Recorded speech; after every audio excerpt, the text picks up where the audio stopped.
Yo, what is good, Jets Nation? Welcome back to another Jets Media live stream. And today we got the special guest, the one and only, the diehard Jets fan from Bleacher Report, Connor Rogers. How's it going, Connor? Good, Richie. Thanks for having me on, man. What's up? It's going well. I think the last time I had you on the stream, it was right after the draft, and we talked about this draft class. So first and foremost, I want to talk about the rookies before we get into the Jets and Titans game. So what's your overall thoughts so far from the Jets 2021 draft class of Joe Douglas? I think you have to be impressed, right? Just the fact that they're getting better week after week. The fact that you got maybe a diamond in the rough in Michael Carter, the cornerback, how well he's played, stepping into a near starting level role right away. And he looks like a veteran. And then, of course, you've seen, significant progress from Zach Wilson in the last week. Elijah Vera-Tucker has taken strides each week. Week 1 was a little up and down, not great. And now you have week 4 and a shutout performance in pass pro, great run blocking. Now they'll get Elijah Moore back on the field in London, it sounds like, where he can really show what he has if this offense can stay clicking and take advantage of a little bit of an easier matchup compared to what they had in weeks 1 through 3. So I think you have to love what you've seen from the rookie class. Not a lot they have the most snaps of any rookie class in the NFL. They're almost up to 1,200 rookie snaps. So they're getting production. They're getting, good effort, good experience, and they're taking a coaching. So I think so far, so good. Good to hear, man. I love what I saw from the rookie class as well. You guys can't see it. Connor, you can't see it on my end, but right now I'm experiencing some technical difficulties on YouTube. I'm totally pixelated, but you are crystal clear. So my apologies to everybody in the chat. Hopefully my quality will get back in order. I don't know what's good with my Wi-Fi, but other than that, Connor, let's get into Zach Wilson, because Zach Wilson finally had his best performance as a rookie. The first 3 games, they were a little up and down. He goes from week 1 against the Carolina Panthers. The first half is rough. He's getting hit. The second half, he showed a ton of promise. And then week 2 and week 3, he has 6 interceptions and 0 touchdowns, and a lot of Jets fans are getting a little worried. Me, myself, personally, I knew going into the year, this is going to be a year of growth. There's going to be a lot of ups, a lot of downs. You cannot read too much into it. But in week number 4, he goes out there, and he proved why he was the number 2 overall pick with crazy throws, and he led the New York Jets to a victory. So what was your overall impressions from Zach Wilson's first victory for the New York Jets? Well, I think he settled in and showed the skill set and the arsenal that made him the number 2 overall pick on his BYU film. And what I mean by that is it felt like after the first quarter, he stopped thinking as much and he started playing. And you'd love to see him come in and play in the structure of the offense. But in this league nowadays, that's not always the path to winning, right? Sometimes things aren't working. Sometimes guys aren't getting open in the first 3 seconds. Sometimes you can't get rid of the ball as early as you want to because you don't have the players you want down the field, and you don't want your outlets to be picking up 2 yards or take a big hit or things like that. The run game's not working. And it felt like with Zach in this game, even after an interception early on, kind of settled in and said, when things aren't there, I know I have the speed to run the scramble drill, get out of the pocket, send my guys vertically and give them a shot. And we saw it in a lot of different examples. We saw it in the field goal drive where he hit Keelan Cole down the field. We saw on the first touchdown drive a great job evading a free rusher and hitting Corey Davis, and pass interference was called, right? And then that was a 40-yard penalty, essentially. We saw it on the drive with the play action, 1 drive, 1 score, bomb to Corey Davis down the field. Those are plays that, they're not in the script. They are not the designated target out of the gate.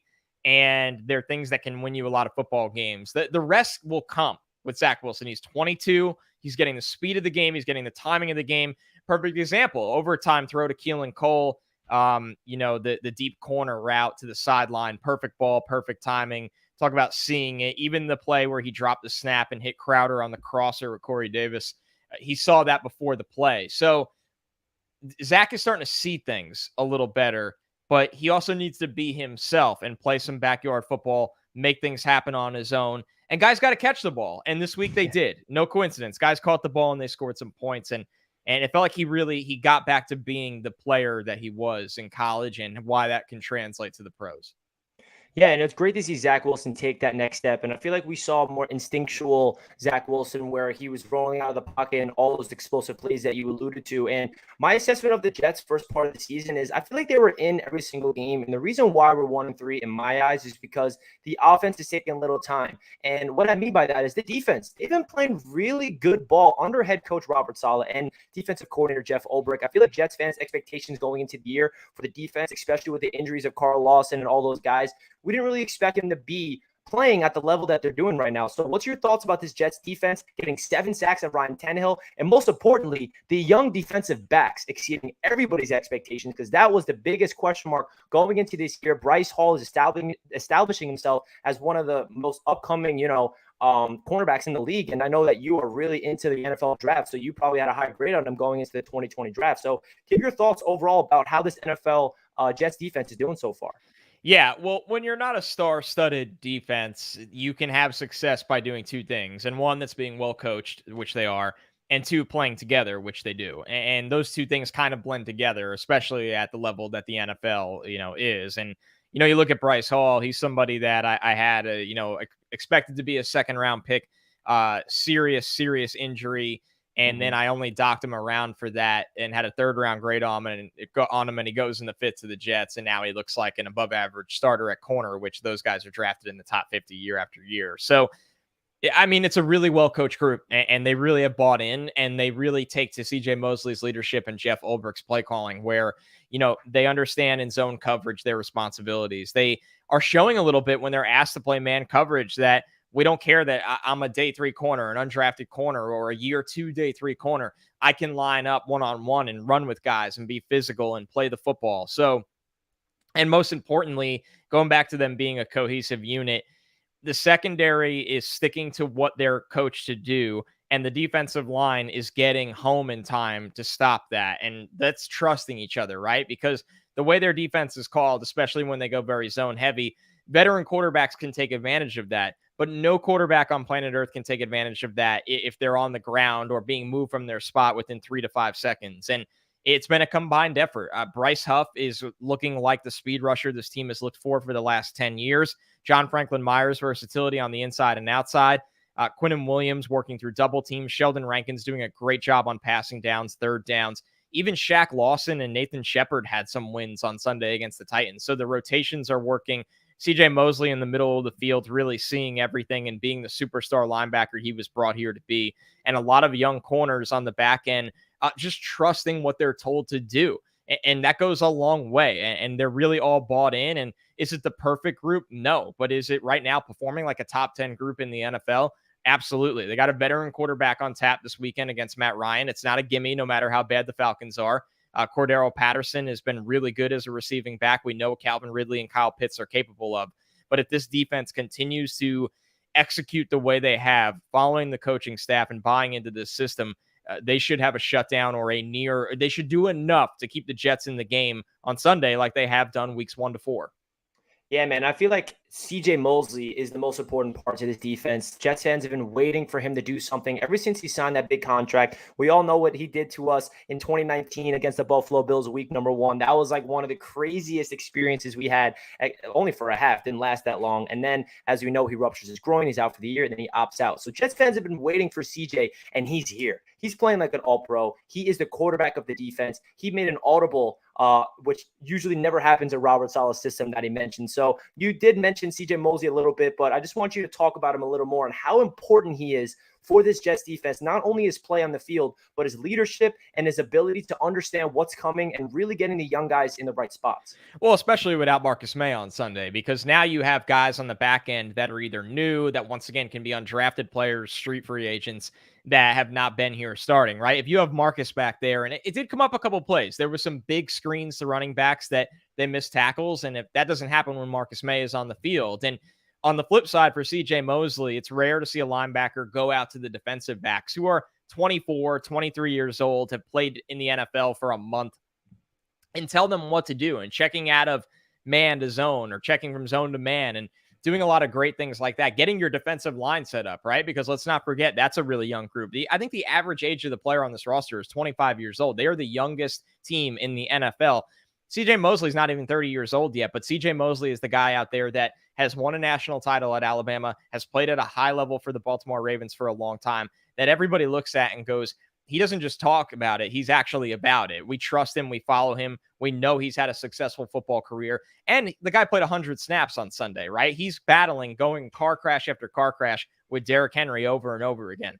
Without CJ Mosley, they don't win that game. Without CJ Mosley, this defense is not as well organized as it is. It's not led the way it is. And quite frankly, that's the reason this defense looks much different than years past, is the fact that they have someone like that in the middle of the field that everybody can rely on. Everybody trusts. When he tells them to do something, they trust him because they know what his track record speaks of. So CJ Mosley is the real deal. And, he's a championship defender is what he is. And the Jets are trying to develop championship defenders. They have a roster full of starters on the defense that have barely played in the NFL.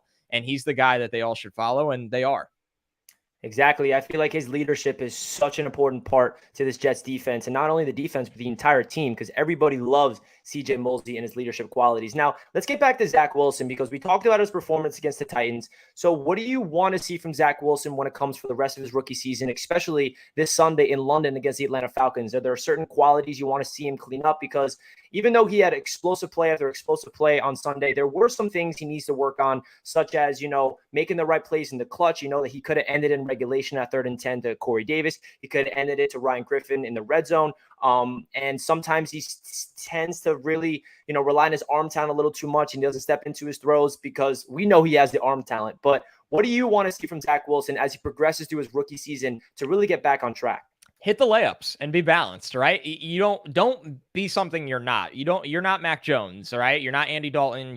You are a gunslinging, mobile, athletic, vertical passing quarterback. Go for the big play as much as you want, but also find the balance to run the structure of the offense, right? Defenses eventually will sell out deep against Zach Wilson. Take the free yards that are there, and he's getting better at that. And that counts not just your outlets, not just your check down options, but that also counts with your legs. If they're not going to press up against you, take the free yards and slide or get out of bounds.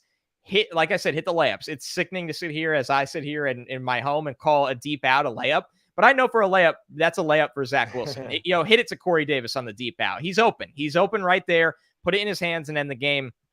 Like you said, he missed a couple of tight ends in flat routes and easy dump offs. And Zach Wilson can do it. And the game would have ended, in overtime. They would have scored a touchdown if he was able to do it there. And it's you're not panicking.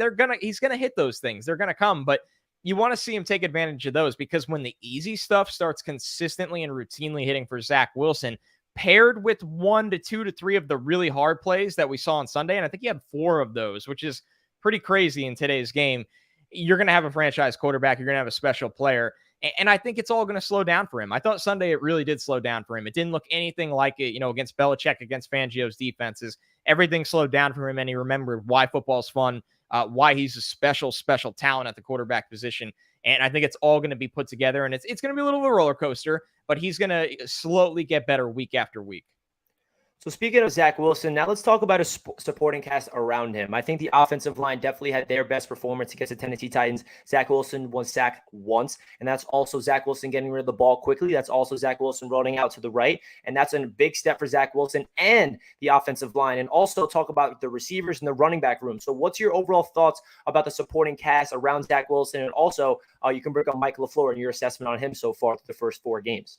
You know what? It's a weird balance, right? They're trying to be a really heavy 12 personnel team. They love being a two tight end offense, and they don't really have the dogs to go out and do that. And you Yeah. know, throwing a Ryan Griffin, it's you have a lot of randoms at tight end, Yeah. where it's not great. Now, wide receiver, it's a little bit the opposite. They're about 4 to 5 to even 6 deep at wide receiver, depending what you think of Denzel Mims right now. Where I know Corey Davis had a rough patch, but Corey Davis is a really good player in this league. Jamison Crowder, really good veteran in this league. Elijah Moore, he's going to get there. Braxton Berrios and Keelan Cole are really nice depth pieces. If those guys are your 4 and 5 wide receivers, you're in a good place with your wide receiving core. And I still believe in Mims, but the opportunity just doesn't seem to exist right now. Running back, a little bit of an up and down. Michael Carter is coming on, and Michael Carter is showing the kind of player he is that can create his own yards, something the Jets have not had in the backfield for a long time. They have some balance in the backfield. They still need one more really impact player, and hopefully they address that in the offseason. So they're a weird balance right now. I think LaFleur is not doing as bad of a job as he's getting a rap for. I think it's because his situational play calling was so bad weeks 1 to 3 that everybody magnified that and said, wow, he's been really bad. And it's like, well, between the 20s, he's actually been really good. It's just key fourth downs or third and longs and red zone play calling. He's not been good, but the lack of execution in between the 20s made him look worse. So I thought LaFleur had a really good week on Sunday. Even the plays they didn't hit, LaFleur is doing his job. He's buying into play action. He's getting Zach on the move. He's cutting the field in half, doing all the things that fit his skill set. Now, the run game, it's hard to get the run game going without Becton right now. And I think ABT has really come on in the run game. McGovern and GVR, they're struggling there so much. They're a big, weak link in the run game. Morgan Moses has been really good on the right side. It's going to be interesting when Becton's back, right? Do you move Fant back to the right side? I would not. I would keep Moses out there. You can really balance your run game left and right with those tackles on the edge, and that's going to open up more for LaFleur to do where guys are executing as well. And you could run play action without a good run game. It's still effective, but it can make it even more effective if you're really, really having the threat of the run. So, like I said, it's going to be up and down. I don't like that they want to be a 2 tight end offense without even really having one good tight end. I'd like to see more 3 and 4 wide receiver sets, but they've taken a big step in the right direction. I think the play calling is not as bad as a lot of people think. I love to hear that because LaFleur has definitely been getting, ridiculed from Jets Nation throughout the first couple of weeks. When does anyone like the Jets offensive coordinator, though, in the history ever? Besides Shan Gailey in 2015, nobody credits the offensive coordinator. That is very true. That is very true. It's funny that you keep bringing up the tight ends because after every single week, I tweet the same thing. It is so obvious we need to get a damn tight end in the building next offseason. 2 tight ends. Like 2. And really impactful ones, like weapons. Like we're seeing all these impactful tight ends around the league. And I'm just looking at the Jets. I'm like, okay, we're throwing the ball to Tyler Kroft and Ryan Griffin, and a lot. We need a big time playmaker. So before I let you go, Connor, let's preview the Jets-Falcons game coming up across the pond in London. This is going to be a really interesting matchup. And honestly, I like the Jets in this game in terms of matchups. I feel like the Atlanta Falcons, they're a good offensive team. Arthur Smith is their head coach. He's an offensive mind. Matt Ryan, veteran quarterback that have playmakers. They put up points. But the Falcons' defense is what the issue has been so far with them. Jets-Falcons have the same exact record. And the Jets, we see what their defense has been doing. And the offense had the first really good game of the year. So what are your expectations going into this game? What do you want to see game plan-wise from the coaching staff in order to get the W?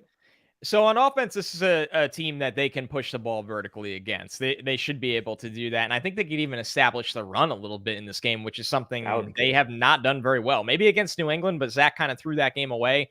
They have not gotten the run game going consistently this year. I think they can do that in this game and open up deep shots down the field, especially with Elijah Moore back. Defensively, one big thing going for the Jets, this defensive line should devour the Falcons' offensive line. One thing that's not for the, on the Jets side right now is we saw Jeremy McNichols get 12 targets and just spelling Derrick Henry. He had 12 targets. We've seen a lot of running backs. Christian McCaffrey eat the Jets alive. They're going to throw to Cordarrelle Patterson a lot. And people that have watched Cordarrelle Patterson for the last 8 years might be like, who cares? This year, totally different ballgame playing running back. He is one of the most effective catch and run running back, wide receiver kind of threats in the league right now. And they will keep going to him. And the Jets, that's a lot on Quincy Williams and CJ Mosley. They got to be prepared to stop that again. The safety's got to come up and give help. They did not do a good job of that against Tennessee. It has to be better against Atlanta. Kyle Pitts and Calvin Ridley, I think they're going to get theirs. But can you bend but not break? They've done that all year. That's all they have to do against Atlanta, because this offense should put up at least 21 to 30 points against the Falcons. Can the defense just keep Matt Ryan in check, or are they going to give up too many of those little paper cut passing plays that slowly chews up yards? The Jets should win this game. There's no denying the Jets should win this game. Is it going to be a blowout on either side? No way. I think it's going to be a close one, but the offense should have enough, and the defense should at least keep Atlanta limited, that the Jets come out with their second win in a row. That would be great, man. Going into the bye week being 2-3 after starting 0-3. I mean, that win against the Titans completely saved the season. And that was one of the craziest games I've watched as a Jets fan. It's been a long time. So anxious throughout the entire fourth quarter and overtime.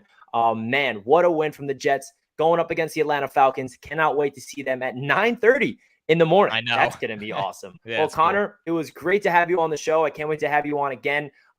If there's anything you want to say about what's going on with you with Bleacher Report, I know that you're studying all 22 film. You're on BR betting. You're doing so much stuff. So why don't you let the people know that are watching what you got going on by you? Yeah, every Sunday morning on BR Betting, we do a live show, just predicting touchdown scorers, really just having a good time, a lot of nonsense in the morning. I'll be watching the Jet game while doing the show this week. And, on the Badlands feed, I just actually published right before I got on with you the all-22 breakdown of Tennessee. So if people want to go watch that, my Twitter is at Connor J. Rogers. Everything's posted on there. And I always appreciate you having me, Richie. Always good to talk. Absolutely. And guys, I linked Connor's Twitter down below in the description. So make sure you guys give him a follow. If you're a Jets fan, you're not following Connor on Twitter, I do not know what you're doing. I love that Elijah Vera Tucker tweet that you pulled out with, because I did not notice that on the Braxton Berrios end around. I was like, whoa, AVT just blocked. 3-for-1 special. Literally, that was beautiful. So, Connor, I appreciate you taking the time. Everybody in the chat, make sure you guys go down below and follow Connor on Twitter. You guys know what's good. Let's get this dub this Sunday in London. We'll catch you guys next time.